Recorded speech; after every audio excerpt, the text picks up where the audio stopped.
तो दोस्तों आज मैं एक्सप्लेन करने वाला हूँ रिसेंटली रिलीज हुई एक तेलुगु हॉरर सुपरनैचुरल मूवी को। इस मूवी का नाम है ओडेला 2। तो चलिए अब बिना किसी देरी के चलते हैं सीधा वीडियो की तरफ। तो ओडेला 2 मूवी की शुरुआत होती है ओडेला गांव से ही, जो कि तेलंगाना में है, जहां पर हम एक बच्ची को देख पाते हैं जिसके हाथों में राधा का कटा हुआ सर था और वो उसी रेलवे ट्रैक पर चल रही थी जैसे कि आखिरी मूवी के अंदर राधा अपने पति तिरुपति के सर को पकड़कर चल रही थी। अब वो उस सर को लेकर सीधा पुलिस स्टेशन चली जाती है और उस बच्ची को देखकर सभी लोग हैरान रह गए थे। अब ये सब हुआ कैसे और राधा का ये हाल कैसे हुआ था, क्योंकि आखिरी मूवी में तो वो जेल के अंदर थी, तो यहाँ पर इस बच्ची के हाथ में उसका सर कैसे था। तो इन सबको जानने के लिए हमें पास्ट में जाना होगा, जहाँ पर हम तिरुपति की ही लाश को देख पाते हैं जो कि मॉर्ग रूम में रखी हुई थी। अब डॉक्टर उसके बारे में पूछ कर ये कहता है कि उसके साथ जो कुछ हुआ सही हुआ और वो तिरुपति के लाश के साथ उसके सर को जोड़ देता है और अब उस लाश को उसके परिवार वालों को दे दिया जाता है, जहाँ पर उसके 2 भाई, उसकी माँ और बहन थे। अब इसके बाद में उसके शरीर को वो गांव में लेकर आते हैं और ये सारी खबर गांव भर में भी फैल चुकी थी। सरपंच को भी ये बात पता चल गई थी और इसलिए वो एक पंडित को बुलाते हैं, जहां पर पंडित को वो ये कहता है कि तिरुपति ने उनके गांव के अंदर काफी परेशानियां खड़ी करी थी और उसने कई मासूम लड़कियों को खत्म किया, तो उसे भी खत्म होने के बाद भी शांति नहीं मिलनी चाहिए और ना ही उसका अगला जन्म होना चाहिए। और सबसे बड़ी बात ये होती है कि तिरुपति की लाश को कंधा देने के लिए कोई भी वहां पर नहीं जा रहा था। खैर ये सुनकर पंडित जी कहते हैं कि अगर ऐसी ही बात है तो उन्हें तिरुपति की लाश को समाधि दंड देना होगा और इससे तिरुपति की आत्मा को कभी भी मोक्ष नहीं मिलेगा, वो हमेशा भटकती रहेगी। जिस तरह से मोक्ष देने के लिए जलाया और दफनाया जाता है ये उससे अलग होता है और समाधि दंड के अंदर तिरुपति की लाश को काले मुर्गे के खून से नहलाया जाएगा और उसके साथ गाँव वालों के नाखून, गाँव की मिट्टी और कपड़ों को उसके साथ ही गाँव के अंदर बाहर दफन कर दिया जाएगा और वो भी एक स्टैंडिंग पोजीशन में, यानी कि उसे लेटाकर नहीं बल्कि खड़ा करके दफनाया जाएगा और इससे तिरुपति की आत्मा को कभी मोक्ष नहीं मिलेगा और ये काम होगा आने वाली पूर्णिमा को सुबह 6 बजे।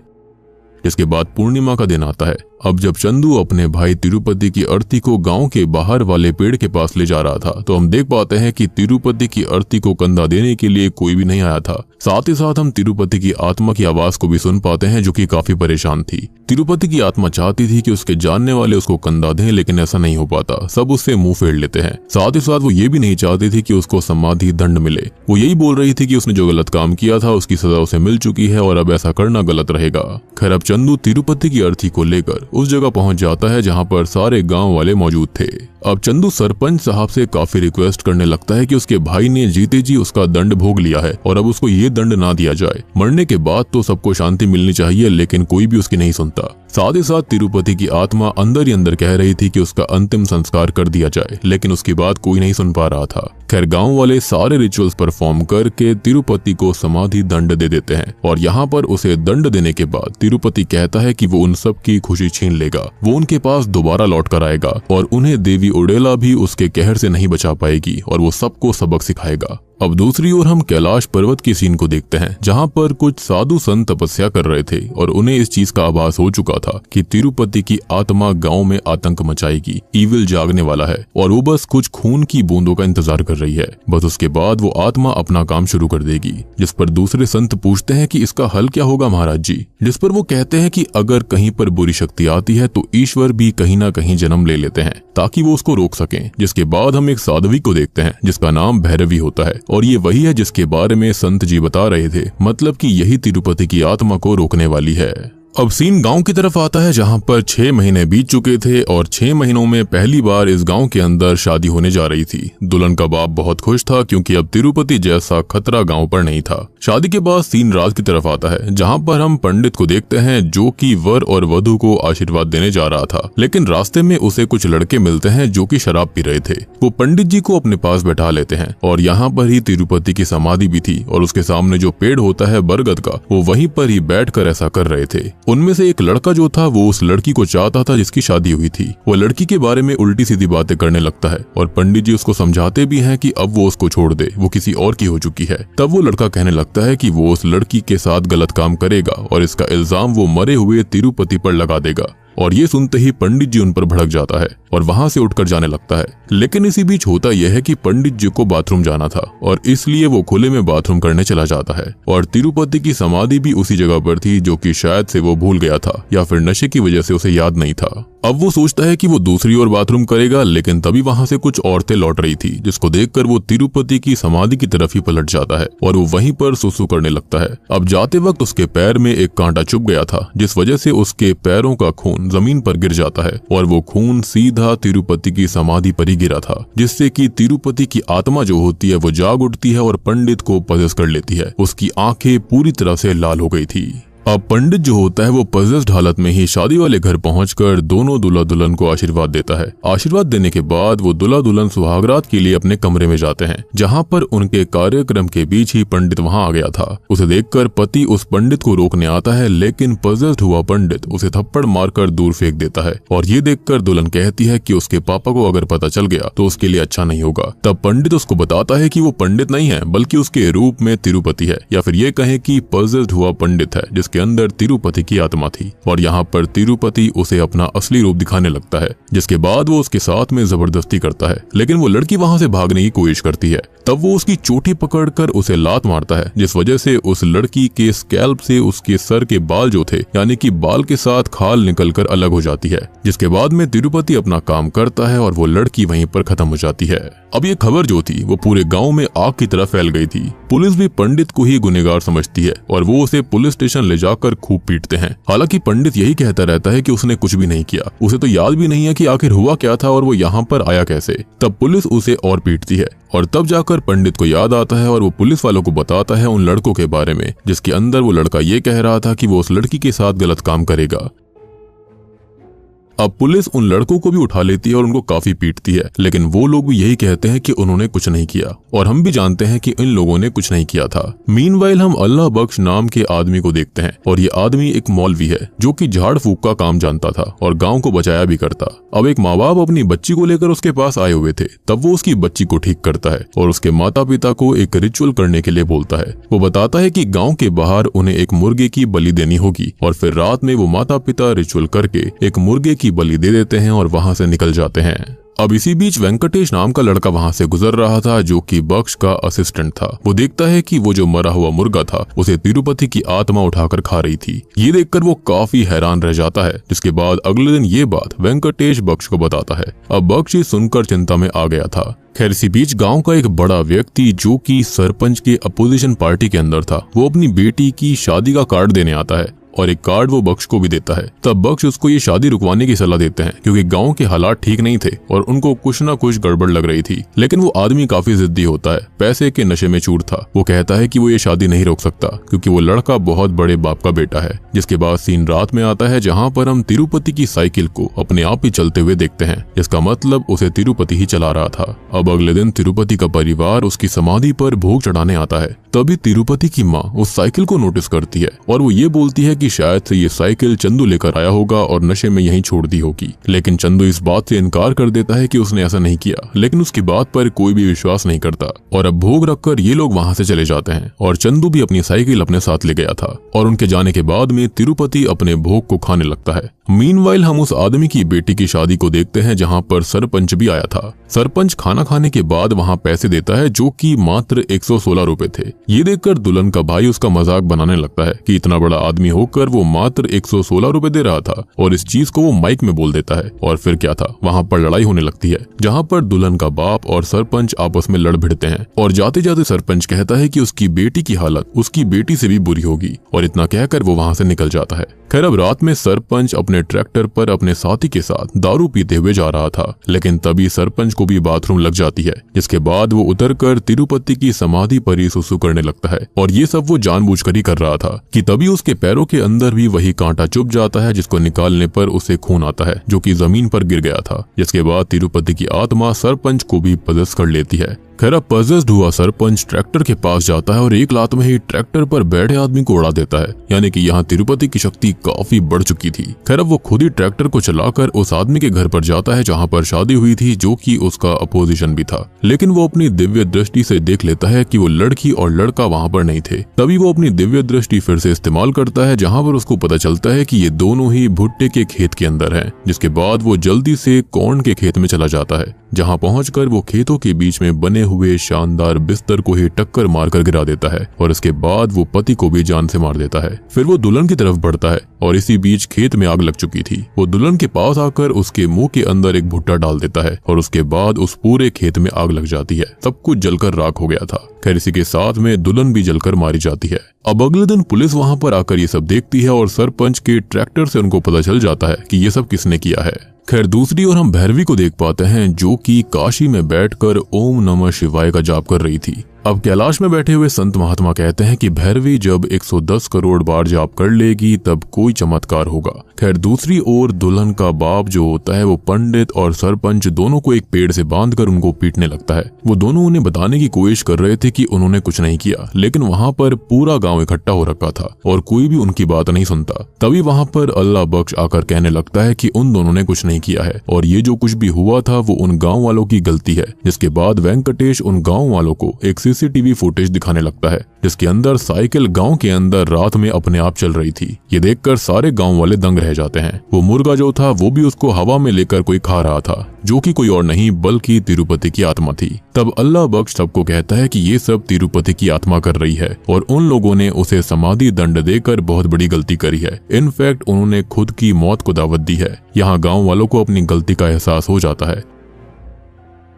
और तभी इसी बीच वहां पर एक सीनियर ऑफिसर आता है जो कि पंडित और सरपंच को जेल में डालने के लिए बोल रहा था। तभी वहां पर अल्लाह बख्श बीच में आकर उसे रोकता है और वहीं तिरुपति की आत्मा वाली बात बताता है। लेकिन ऑफिसर उसकी बातों पर हंसने लगा था। वो कहता है कि 2025 में भी ये लोग भूत प्रेत की बात कर रहे हैं। खैर अब यहाँ पर होता यह है कि सारे गांव वाले असल में अल्लाह बख्श के साथ ही थे। तब ऑफिसर कहता है कि वो उन लोगों की बातों को गलत साबित करेगा और इसके लिए वो पूरी रात तिरुपति की समाधि के सामने ही बैठा रहेगा। अब वहां पहुंचकर वो कुर्सी पर बैठ जाता है और वहां के ऑफिसर को और अपने साथियों को भी वहां से भेज देता है। अब अगले दिन सीनियर ऑफिसर्स के साथी जो होते हैं वो उसके लिए चाय लेकर आते हैं, लेकिन ये ऑफिसर वहां पर मरा हुआ था और उसकी एक आंख गायब थी। उसकी पीठ की जो स्किन थी, इनफैक्ट जो मांस था वो भी उतरा हुआ था, हड्डियां दिख रही थी। अब पिछली रात असल में तिरुपति अपनी साइकिल लेकर उसके पास आया था क्योंकि वो उसकी काफी डिसरिस्पेक्ट कर रहा था और उसने ही उसको घसीट कर खत्म कर दिया। अब ये खबर भी पूरे गाँव के अंदर दहशत की तरह फैल जाती है और लोग बहुत ही ज्यादा डर चुके थे और तिरुपति की आत्मा रोज रात अपनी साइकिल से गाँव में घूमने लगती है, यानी कि अपनी घंटी को बजाते हुए। खैर अब तिरुपति के कहर के चलते डरते हुए गांव वाले राधा से मिलने जेल जाते हैं। गांव वालों के मन में उम्मीद थी कि राधा उन्हें बचा सकती है क्योंकि पहले भी राधा ने ही उनको बचाया था। वो राधा को सारी बात बताते हैं और ये सुनकर राधा उनसे ये कहती है कि उन्होंने तो बहुत बड़ी गलती करी है। तभी गांव वाले उसको कहते हैं कि शायद राधा उनको बचा सकती है, लेकिन वो ये कहती है कि उनको वो नहीं बल्कि बस एक ही शख्स बचा सकता है, जो कि कोई और नहीं बल्कि है भवानी, यानी कि भैरवी, जो कि कोई और नहीं बल्कि राधा की बहन है।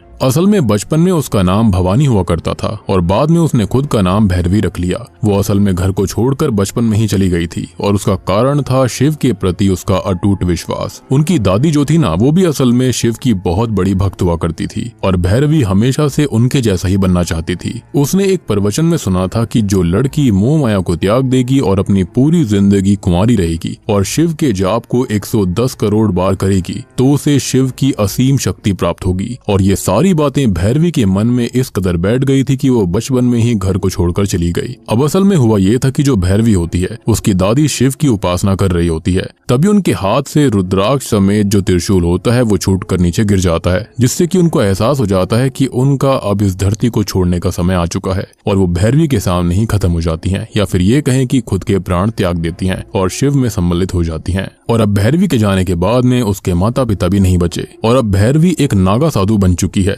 गांव वाले पूछते हैं कि वो उनको कहाँ मिलेगी। तब राधा कहती है कि वो उनको रामगिरी किले के घाटी पर मिलेगी, यानी कि वहाँ पर शिव का एक पुराना मंदिर था जहाँ पर हमेशा उसकी दादी जाया करती थी, तो वो हर साल वहाँ पर जरूर आती है। और ये सुनकर गाँव वाले भैरवी को ढूंढने निकल पड़ते हैं। ये लोग भैरवी के गाँव आते हैं लेकिन भैरवी वहाँ पर नहीं थी और वैसे भी वो उसको पहचानते कैसे। खैर इसी बीच कुछ कसाई होते हैं, वो गाय को चोरी कर ले जा रहे थे और उन कसाईयों के ट्रक के पीछे पीछे गाय का एक बच्चा भी भाग रहा था, यानी कि अपनी माँ को बचाने के लिए। वो सारे के सारे कसाई गाय के बच्चे पर बोतल फेंक रहे थे। अब इसी बीच सारी गाय ट्रक से उतर जाती हैं और तभी वो कसाई लोग जो होते हैं वो उन गाय को फिर से पकड़ने लगे थे। वो गायों को मार रहे थे, पीट रहे थे और उस चीज का आभास भैरवी को हो चुका था। इसलिए अब भैरवी वहां पर आकर एक कसाई का हाथ काट देती है और सबको कहती है कि इन गायों को वो वहीं पर छोड़कर आए जहाँ से वो उनको चोरी कर लेकर आए थे, क्योंकि गाय हत्या सही नहीं होती। लेकिन कोई उसकी बात नहीं मानता, जिसके चलते भैरवी सभी को पीट देती है, जिससे हमको पता चलता है कि भैरवी वाकई में काफी शक्तिशाली है और ये सब उड़ेला के लोग भी देख रहे थे।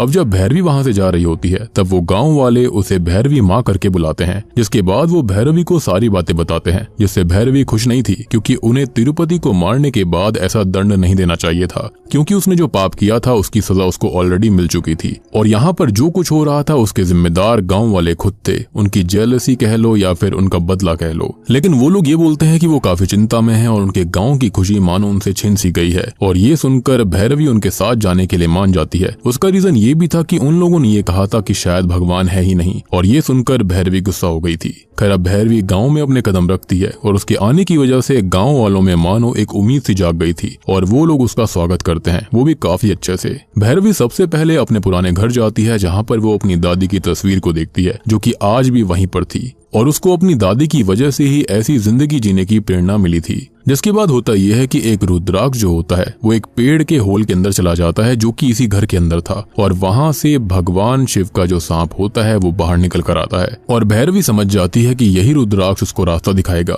जिसके बाद में होता यह है कि रुद्राक्ष मोती के जरिए तिरुपति की समाधि तक वो पहुंच गई थी, और ऐसा होता है कि उसको पहली चीजों का सारा आभास हो गया था कि यहाँ गाँव में क्या क्या घटित हुआ है। खैर अब वहाँ पर पैर रखते ही तिरुपति की आत्मा तड़पने लगती है। इसके बाद भैरवी ने एक छोटे आकार का त्रिशूल लिया और उसे तिरुपति की समाधि पर गाड़ दिया था, जिससे कि तिरुपति बहुत ही ज्यादा बौखलाने लगता है। अब यहाँ पर भैरवी को तिरुपति की आत्मा को बांधने के लिए कुछ चीजें चाहिए थी, जिसके अंदर 4 नंदी की प्रतिमा होती है, 9 अलग अलग तरह के अनाज थे, गंगा जल था, और यहाँ पर अल्लाह बख्श उन सबको इन चीजों की महत्वता भी बताता है। वो बताता है कि 4 नंदी जी यहाँ पर क्यों जरूरी हैं। भूत प्रेतों के 18 गण होते हैं और गणेश जी के बाद नंदी जी हैं, जो कि इन गणों के चीफ हैं, और इसी वजह से नंदी उस आत्मा को रोक कर रखेंगे। जिसके बाद 9 अनाज, जो कि 9 ग्रहों को दर्शाते हैं, और ये 9 तरह के अनाज आत्मा की शक्तियों को कमजोर करेंगे। और गंगा जल इसलिए क्योंकि खत्म होने के बाद इंसानों की अस्थियों को गंगा के अंदर ही बहाया जाता है, ताकि आत्मा को शांति मिल सके, मोक्ष मिल सके, और इसलिए वो यहाँ पर गंगा जल लाए थे। इससे हमको पता चलता है कि अल्लाह बख्श हिंदू धर्म के बारे में काफी कुछ जानता था, उस पर विश्वास भी करता था। जिसके बाद भैरवी जो होती है वो नागा साधु की जटाओं से नंदी महाराज की प्रतिमा को आपस में बांध देती है, जिससे कि वो आत्मा वहीं पर बाधित हो जाती है। और अब चारों दिशाओं से नंदी जी इस गांव की रक्षा करने वाले थे। अब भैरवी उन सबको बताती है कि आज मार्गशीर्ष की अमावस है और कल से शुक्ल पक्ष शुरू हो जाएगा, और शुक्ल पक्ष के समाप्त होने से पहले तिरुपति की आत्मा नष्ट हो जाएगी, और ये 4 नंदी की प्रतिमा जो है वो गांव को चारों तरफ से सुरक्षित रखेगी। लेकिन अगर कोई नंदी महाराज की प्रतिमा को हिलाता है, या फिर अनाज अपनी रंगत खो देते हैं, या फिर किसी आदमी का साया या फिर किसी पक्षी का साया भी इन पर पड़ता है, तो उनकी सारी मेहनत बेकार हो जाएगी, क्योंकि इसके बाद तिरुपति की आत्मा बिल्कुल अनकंट्रोलेबल हो जाएगी और कोई भी उससे बच नहीं पाएगा। और इसलिए उससे बचने के लिए उनको 15 दिनों तक इस समाधि की रक्षा करनी होगी, जिसमें हर रोज एक परिवार का सदस्य यहाँ पर पहरा देगा। ना कोई गाँव के बाहर जाएगा, ना ही कोई गाँव के अंदर आएगा। और इन सब के बाद वो तिरुपति की बॉडी को जलाएंगे, जिसके बाद उसे कपाल मोक्ष प्राप्त होगा, जो कि पेंडिंग हो रखा था। और इतना कहकर वो वहां से जाने लगती है। लेकिन गांव का एक व्यक्ति उसे ये कहता है कि जब तक उनका काम पूरा नहीं हो जाता वो उन सबके साथ यहीं पर रुक जाएं, जिस पर भैरवी मान जाती है और वो उन्हें उसके रुकने की व्यवस्था मंदिर में ही करने के लिए कहती है। खैर अब यहाँ से सीन बदलता है, जहाँ पर हम एक रिपोर्टर सत्यम को देखते हैं, जो कि उड़ेला गांव की रिपोर्टिंग करने आया हुआ था, क्योंकि कोई भी गांव का इंसान उड़ेला गांव के अंदर दूसरे लोगों को नहीं जाने दे रहा था, ना ही कोई बाहर आ रहा था। तभी वो ड्रोन से उड़ेला गांव को रिपोर्ट करने लगता है, लेकिन उसका ड्रोन तिरुपति की समाधि पर ही गिर गया था, और शायद से ये भी तिरुपति की शक्ति की वजह से ही था। अब ये देखकर वो जल्दी से गांव की तरफ बढ़ता है, लेकिन गांव का एक व्यक्ति उसको अंदर नहीं आने देता। जिसके बाद सत्यम रात में गांव के अंदर जाता है। अब वो वहां पर लगे हुए तारों के नीचे से जा रहा था, लेकिन उसी बीच उसे एक कट लग जाता है। खैर सत्यम अपना ड्रोन तो ले लेता है, लेकिन उसका खून उस समाधि पर गिर गया था, जिससे कि तिरुपति ने अब सत्यम को पजेस कर लिया। और इसके बाद तिरुपति निकल जाता है अपने काम को अंजाम देने के लिए। अब इस चीज का आभास भैरवी को हो चुका था। सबसे पहले तिरुपति मंदिर में ही जाता है, जहाँ पर उसे भैरवी दिखाई देती है और वो उसके ऊपर गंदी नजर कर रहा था। वो मंदिर के अंदर जाने लगता है, लेकिन तभी एक सर्प ने उसका रास्ता रोक लिया था, और वो सर्प कोई मामूली सर्प नहीं था, बल्कि शिव का भक्त था।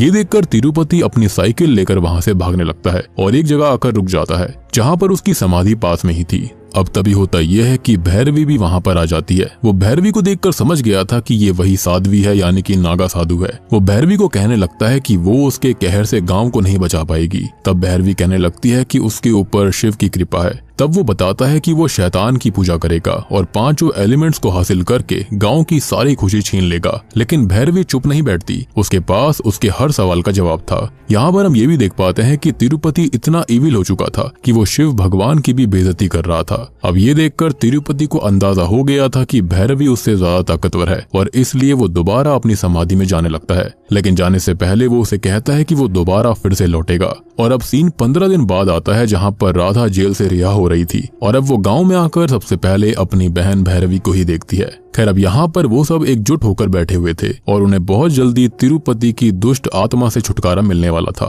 अब गांव के लोग जो थे वो होली और जश्न मनाने के बारे में बात कर रहे थे, लेकिन तभी तिरुपति वहाँ पर आ जाता है और इस बार तिरुपति काफी ताकतवर हो गया था। भैरवी बाहर आती है और बाकी गाँव वाले भी वहाँ पर थे। तिरुपति ने 5 एलिमेंट्स की शक्तियों को हासिल कर लिया था, जल, वायु, अग्नि, धरती और आकाश, और इसी से बन जाता है captain planet. Oh sorry, wrong thing. खैर, अब वो इन सब शक्तियों के नमूने उन लोगों को दिखाता है और ये सब उसने हासिल किया था अघोरी साधुओं के साथ मिलकर। खैर, अब यहाँ पर आप लोगों के मन में डाउट होगा कि भैरवी ने तो उसकी आत्मा को बाधित कर दिया था, तो वो बाहर कैसे गया? तो दोस्तों, सत्यम जो रिपोर्टर था ना, उसकी वजह से ही तिरुपति आजाद सा हो गया था और उसको ही पदस्थ करके उसने ये सारे तंत्र सीखे थे।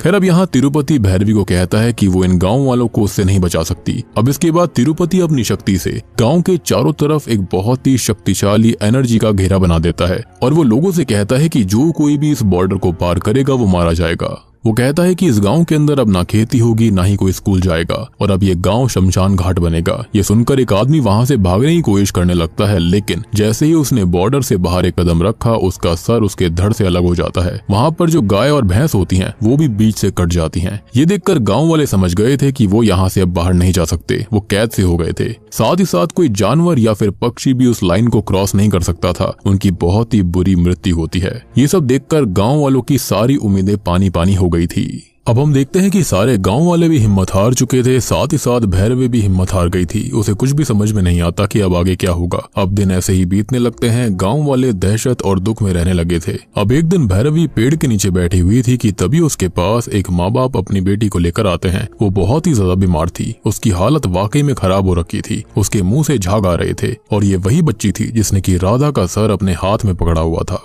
खैर, अब उसे बचाने के लिए उसे हॉस्पिटल ले जाना पड़ता, जो कि बॉर्डर के पार था और हमें पता है कि बॉर्डर पार करते ही वो सारे के सारे खत्म हो जाते। खैर, अब भैरवी जो होती है वो अपनी बहन राधा को कहती है कि वो जाए और अपनी पति की आत्मा का ध्यान भटकाए, क्योंकि वही एक ऐसी थी जो कि ये कर सकती थी। और इतने में वो लाउड स्पीकर में ओम नमः शिवाय का जाप करती रहेगी, जिससे कि वो बॉर्डर कुछ देर के लिए हट जाएगा, यानी कि वो डिस्ट्रैक्ट होगा, जिससे कि शक्तियां कमजोर होंगी। जिसके बाद में राधा ठीक ऐसा ही करती है। वो तिरुपति की फेवरेट साड़ी, फेवरेट बिंदी, चूड़ियां पहनकर जाती है और उसके सामने उससे इमोशनल बातें करती हैं और उसे पुरानी चीजें याद दिलाती है। और फॉर्चुनेटली तिरुपति की आत्मा रुक भी गई थी, बॉर्डर जो था वो हट सा गया था, वो उसकी बातों में भी आ चुका था। और इतने में ही भैरवी अपना काम शुरू कर देती है, लेकिन वो अपनी बच्ची को लेकर जा पाते इससे पहले ही बिजली काट दी जाती है और लाउड स्पीकर बंद होने की वजह से बॉर्डर फिर से एक्टिव हो गया था। और अब इससे तिरुपति की आत्मा को पता चल जाता है कि राधा उसके साथ छल कर रही थी और इसलिए तिरुपति गुस्सा हो जाता है और एक बवंडर का रूप ले लेता है।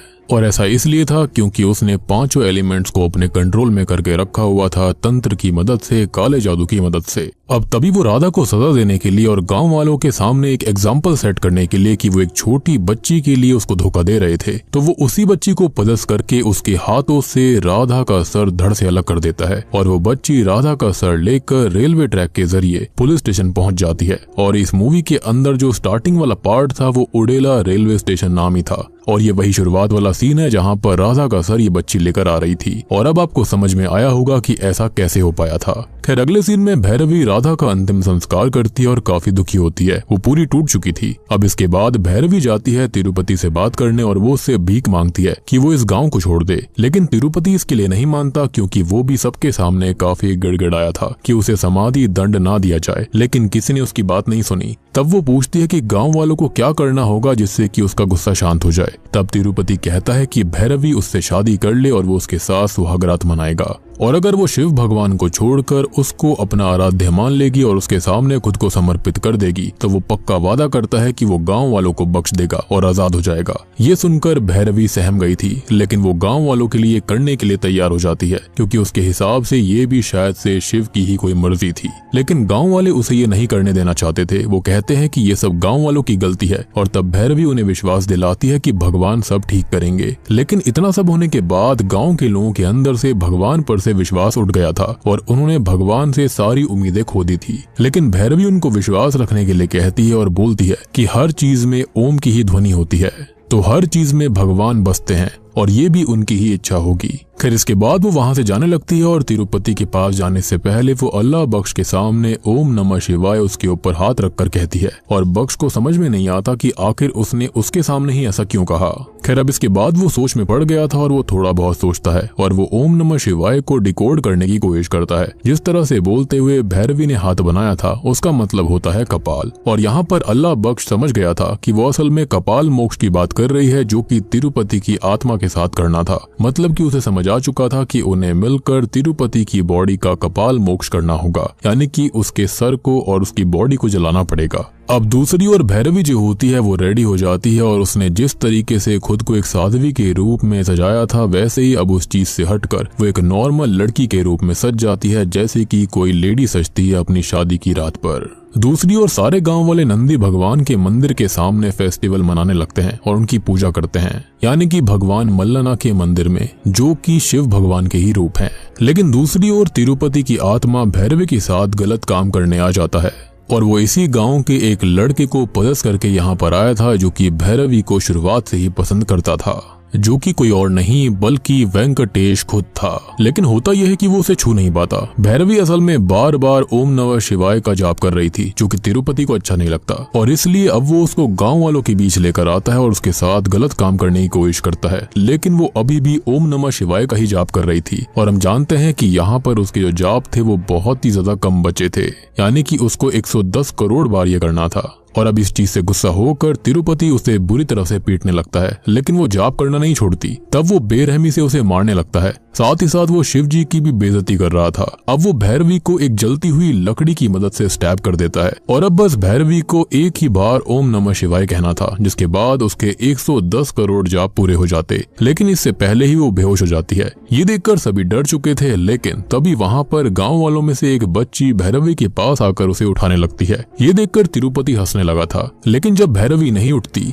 तो वो बच्ची नंदी भगवान के पास जाकर उनके कानों में कहती है कि उन्हें भैरवी को बचाना होगा, आना होगा, और आज अगर वो नहीं आए तो सबके अंदर से उनके प्रति विश्वास खत्म हो जाएगा। और बस उसके इतना कहते ही नंदी भगवान की प्रतिमा जो होती है उसके अंदर जान आ जाती है। वो जिंदा हो चुके थे और उसे देखकर सभी गाँव वालों के मन में दोबारा भगवान के प्रति विश्वास जाग गया था और ये सीन काफी चिल्स देने वाला था। अब नंदी जी आकर भैरवी को आशीर्वाद देते हैं जिससे वो जाग उठती है। दूसरी ओर हम देखते हैं कि अल्लाह बख्श और उसके आदमियों ने तिरुपति की कंकाल को निकाल लिया था। इधर भैरवी अब तैयार थी तिरुपति को हराने के लिए, लेकिन तिरुपति अपनी काली शक्तियों का इस्तेमाल करने लगता है। उसने तंत्र का इस्तेमाल किया था जिसके चलते सारे गांव वालों की सांसें अटक गई थी, जिसके चलते उनके आंख से नाक से खून आने लगा था। इनफैक्ट कईयों के तो कान से भी खून आ रहा था। ऐसा लगता था कि उसने उन सभी की सोल्स को कैप्चर कर लिया हो। लेकिन भैरवी अब आखिरी बार ओम नमः शिवाय का जाप करती है जिससे कि भगवान शिव स्वयं आकर उसे दर्शन देते हैं। भगवान शिव की जो लाइट होती है वो लोगों पर पड़ते ही सारे लोग सही हो जाते हैं। खैर अब भगवान शिव के दर्शन पाकर सभी गांव वालों के अंदर बहुत ही ज्यादा खुशी आ गई थी। अब भगवान शिव एक त्रिशूल देते हैं जिसमें 5 एलिमेंट्स एकजुट थे और अब भैरवी देवी का रूप ले लेती है, आदिशक्ति बन जाती है और वो तिरुपति के ऊपर उसी त्रिशूल से वार करती है। वहीं दूसरी ओर अल्लाह बख्श तिरुपति की बॉडी को कपाल मोक्ष दे देता है, उसका क्रिमेशन कर देता है। और यहाँ पर हम देखते हैं कि त्रिशूल लगते ही तिरुपति ने वेंकटेश की बॉडी को जो पदस किया हुआ था वो उससे अलग हो जाता है और उसकी आत्मा जाकर सीधा कोयलों पर गिर पड़ती है और वेंकटेश जो होता है वो वहाँ पर अलग हो जाता है और वो भी नॉर्मल हो गया था। उसको कुछ भी समझ में नहीं आ रहा था कि उसके साथ हुआ क्या, और कुछ इस तरह से तिरुपति का खात्मा होता है। तभी दूसरी ओर हम कैलाश पर्वत पर उन्हीं संतों को देखते हैं, जिसमें से एक संत गुरु से पूछते हैं कि उनकी आयु इतनी हो गई है, लेकिन भैरवी ने इतनी कम आयु में 110 करोड़ बार भगवान शिव का जाप कैसे कर दिया, जिसके चलते उसे शक्ति मिली। जिस पर गुरु कहते हैं कि ये भैरवी के पिछले जन्मों का फल है। वो पिछले जन्म के अंदर भी शिव की बहुत बड़ी सेवक रही थी, भक्त रही थी, जिसके चलते ही उसके कर्म पिछले जन्म से यहाँ पर वापस आए हैं। और जो पिछले जन्म में करा जाता है वो आगे के जन्मों तक काउंट होता रहता है, जिसके चलते ही उसके 110 करोड़ जप कंप्लीट हो गए। खैर, अब यहाँ से सीन आगे बढ़ता है, जहाँ पर हम गांव वालों को देख पाते हैं जो कि नाश्ता कर रहे थे।